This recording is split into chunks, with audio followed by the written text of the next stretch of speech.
당뇨는 당신의 장기를 서서히 손상시키는 무서운 질환입니다. 40년간 수천 명의 당뇨 환자들을 진료하면서 안타깝게도 많은 분들이 다리가 잘리고 눈이 멀고 신장이 망가지는 모습을 지켜봤습니다. 그들의 고통과 비명소리가 아직도 귓가에 생생합니다. 안녕하세요. 내분비내과 김지석 교수입니다. 오늘은 특별히 60대, 70대 어르신들을 위한 당뇨 관리 비법을 나누고자 합니다.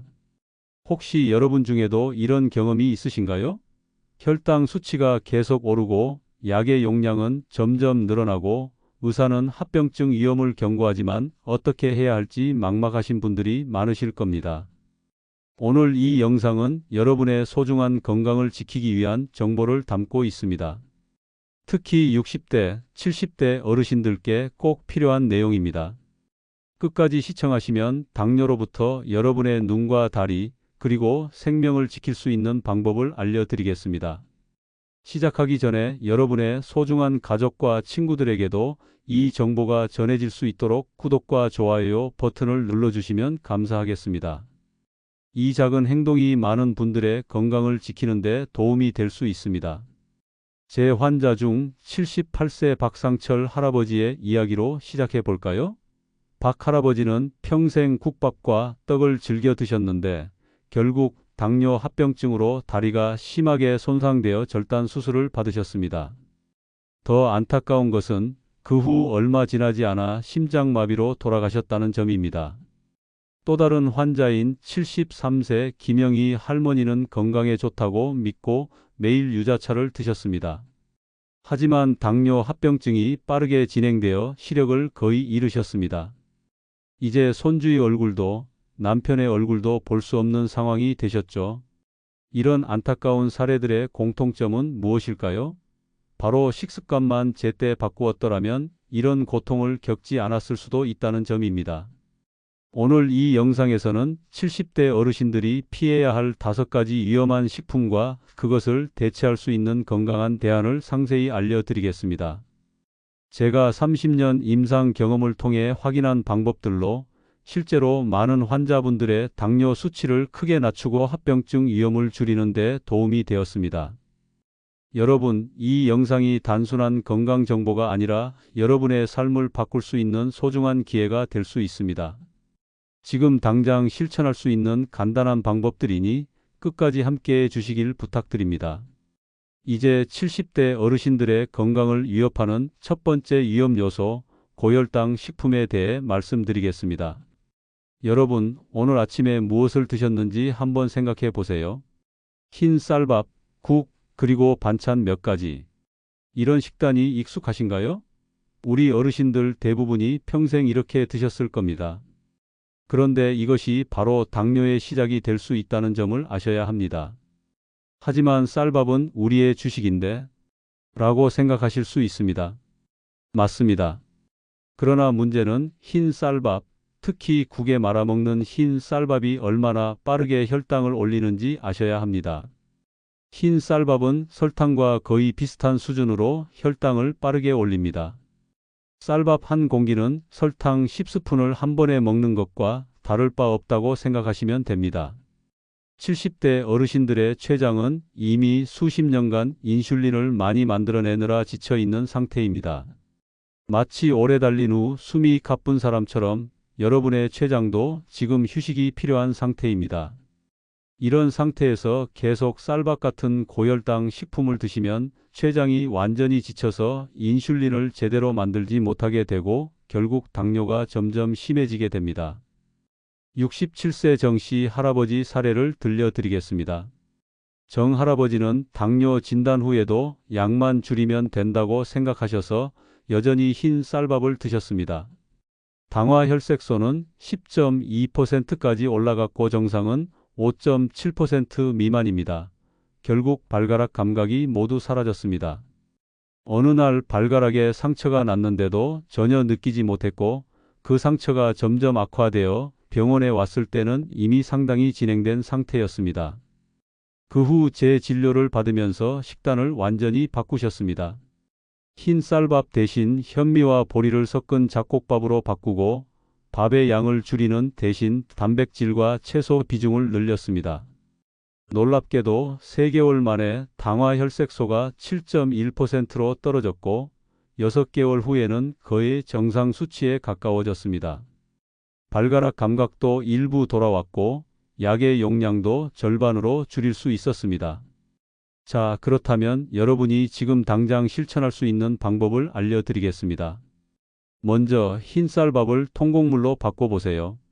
현미, 보리, 귀리 등 통곡물은 식이섬유가 풍부해 혈당이 천천히 올라갑니다. 처음에는 맛이 없게 느껴질 수 있지만 약 2주 정도만 지나면 입맛이 바뀌어 오히려 더 맛있게 느껴질 수 있습니다. 두 번째로 접시 분할법을 시도해 보세요. 식사할 때 접시의 절반은 채소로 채우고 4분의 1은 생선, 두부, 계란, 살코기 같은 양질의 단백질, 나머지 4분의 1만 통곡물 밥으로 채우는 방법입니다. 이렇게 하면 자연스럽게 혈당 상승을 억제할 수 있습니다. 세 번째로 식사 순서를 바꿔보세요. 채소를 먼저 드시고 그 다음에 단백질, 마지막으로 탄수화물을 드시는 것이 좋습니다. 최신 연구에 따르면 이렇게 하면 혈당 상승을 최대 50%까지 줄일 수 있다고 합니다. 이제 두 번째로 위험한 식습관, 건강하다고 알려진 당, 폭탄 전통 음료에 대해 알아보겠습니다. 감기에 좋아요, 유자차 드세요. 소화에 좋아요, 식혜 드세요. 이런 말씀 많이 들어보셨죠? 특히 우리 어르신들은 이런 전통 음료가 건강에 좋다고 믿으며 자주 드십니다. 하지만 안타깝게도 이 음료들이 당뇨 환자에게는 천천히 작용하는 독이 될 수 있다는 사실을 알려드려야겠습니다. 유자차 한 스푼에 약 5g의 설탕이 들어 있습니다. 보통 유자차를 타실 때 몇 스푼 넣으시나요? 2스푼이나 3스푼 정도 넣으시면 하루에 2잔만 드셔도 세계보건기구가 권장하는 하루 당류 섭취량을 훌쩍 넘게 됩니다. 이것은 마치 매일 숨겨진 사탕을 여러 개씩 드시는 것과 같습니다. 76세 김씨 할머니 사례를 들려드리겠습니다. 이분은 평소 감기 예방과 건강을 위해 매일 유자차를 2~3잔씩 드셨습니다. 매일 아침 저녁으로 따뜻한 유자차를 마시면 감기도 안 걸리고 몸도 따뜻해진다고 믿으셨죠. 하지만 공복 혈당이 180, 식후 혈당은 250까지 올라갔습니다.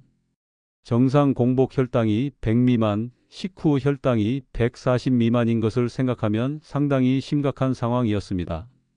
여러 가지 원인을 찾던 중 유자차가 주요 문제라는 것을 발견했습니다.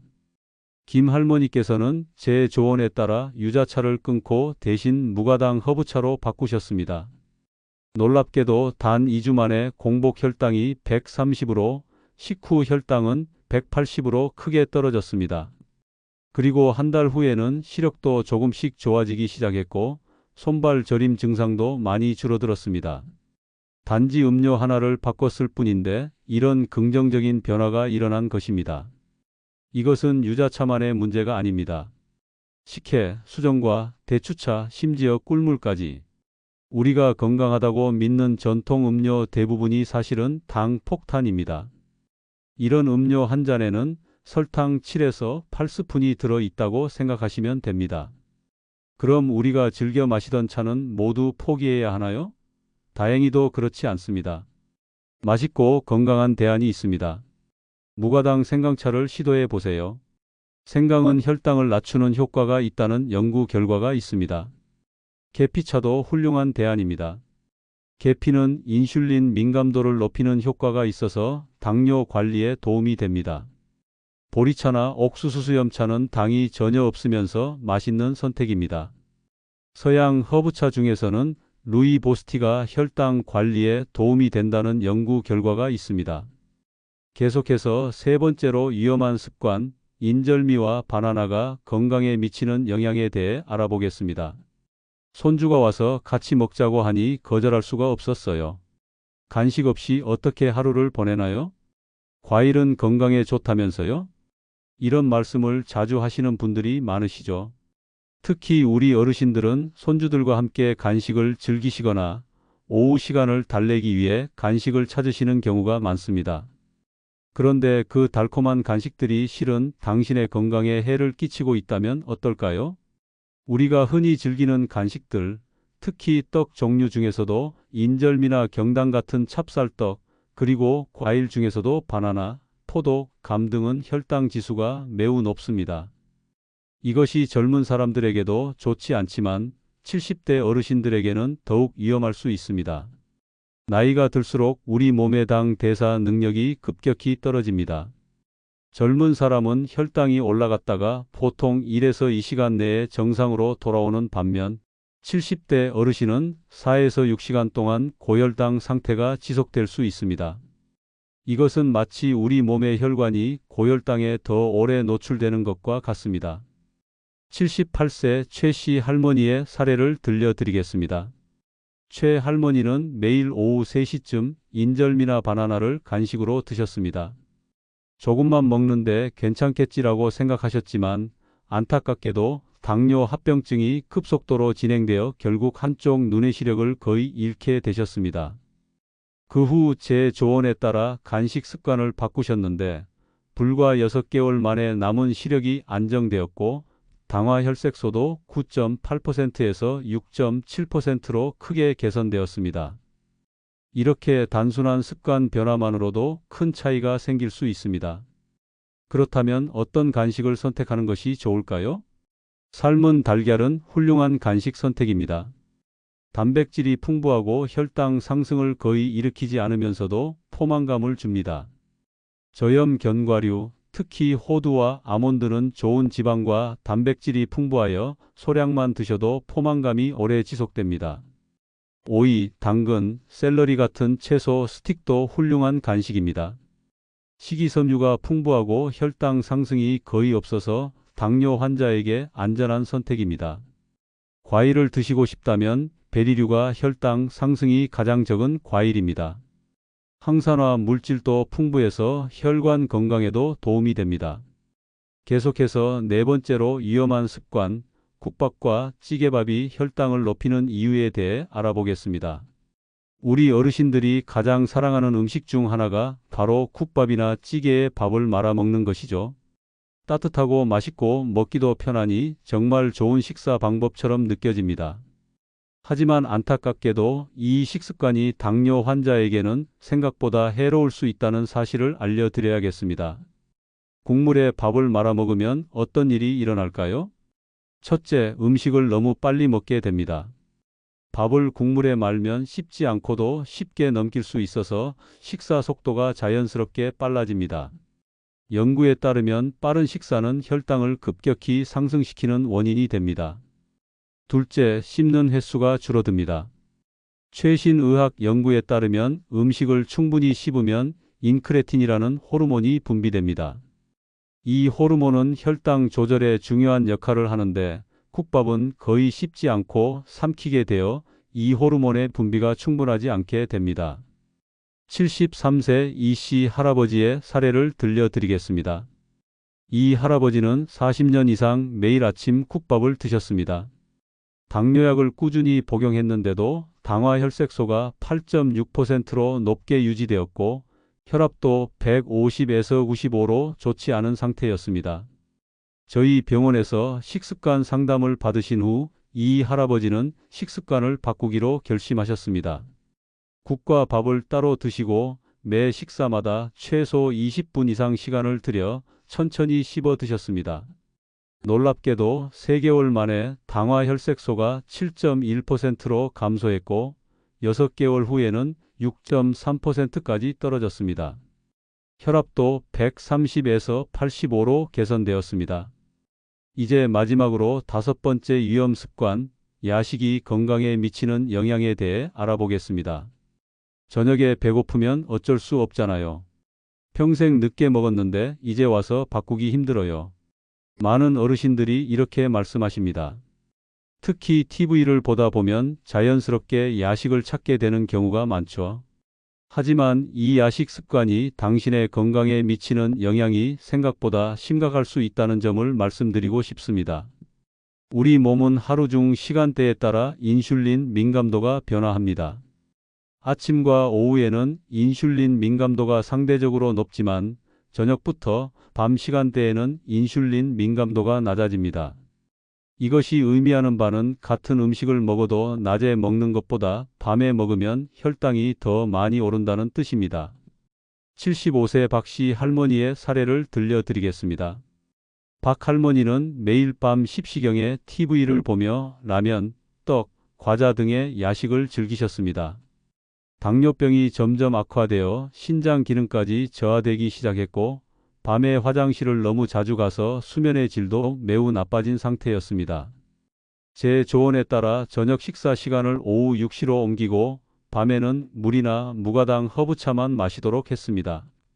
또한 취침 시간도 규칙적으로 맞추셨습니다. 변화는 생각보다 빨리 찾아왔습니다.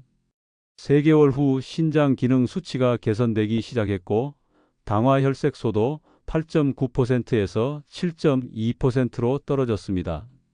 체중도 3kg 감소했으며 인슐린 민감도는 28% 향상되었습니다.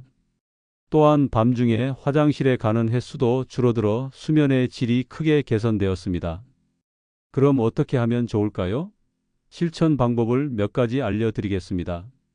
저녁 식사는 가능하면 오후 6시에서 7시 사이에 마치는 것이 좋습니다. 저녁은 단백질 위주로 가볍게 드시는 것이 좋습니다. 저녁 식사 후에는 30분 정도 가볍게 걸어보세요. 밤 8시 이후에는 물이나 무가당 허브차 외에는 가능한 아무것도 드시지 마세요. 규칙적인 취침 시간을 유지하세요. 여러분, 지금까지 70대 어르신들이 주의해야 할 5가지 식습관과 그 대안에 대해 알려드렸습니다. 이제 마지막으로 건강한 노후를 위한 실천 전략을 정리해 드리겠습니다. 접시 분할법을 활용하세요. 식사할 때 접시의 절반은 채소로 채우고 4분의 1은 양질의 단백질, 나머지 4분의 1만 통곡물로 채우는 방법입니다. 식사 순서를 바꿔보세요. 채소를 먼저 드시고 그 다음에 단백질, 마지막으로 탄수화물을 드시는 것이 좋습니다. 식사 후에는 10분 정도 가볍게 걸어보세요. 혈당 지수가 낮은 식품을 선택하세요. 물을 충분히 마셔주세요. 규칙적인 식사 시간을 지켜주세요. 건강한 습관 하나가 10년을 젊게, 20년을 행복하게 바꿀 수 있습니다. 지금 당장 실천해 보세요. 그리고 이 소중한 정보가 여러분의 가족과 친구들에게도 도움이 될 수 있도록 구독과 좋아요 버튼을 눌러주시면 감사하겠습니다. 여러분의 건강한 노후를 진심으로 응원합니다. 김지석입니다. 감사합니다. 더 많은 지혜로운 이야기를 함께 나누고 싶으시다면 좋아요 버튼을 눌러주세요. 영상이 도움이 되셨다면 좋아요는 큰 힘이 됩니다. 구독 버튼을 눌러주세요. 종모양 알람 버튼을 눌러 전체 알림으로 설정해 주세요. 새로운 영상이 올라올 때마다 가장 먼저 만나보실 수 있습니다. 댓글로 여러분의 생각을 나눠주세요. 다음에 다루었으면 하는 주제나 고민이 있다면 댓글로 남겨주세요. 여러분의 의견이 다음 영상의 소중한 밑거름이 됩니다. 앞으로도 삶에 도움이 되는 의미 있는 이야기로 찾아뵙겠습니다. 함께해 주셔서 감사합니다. 다음 영상에서 만나요.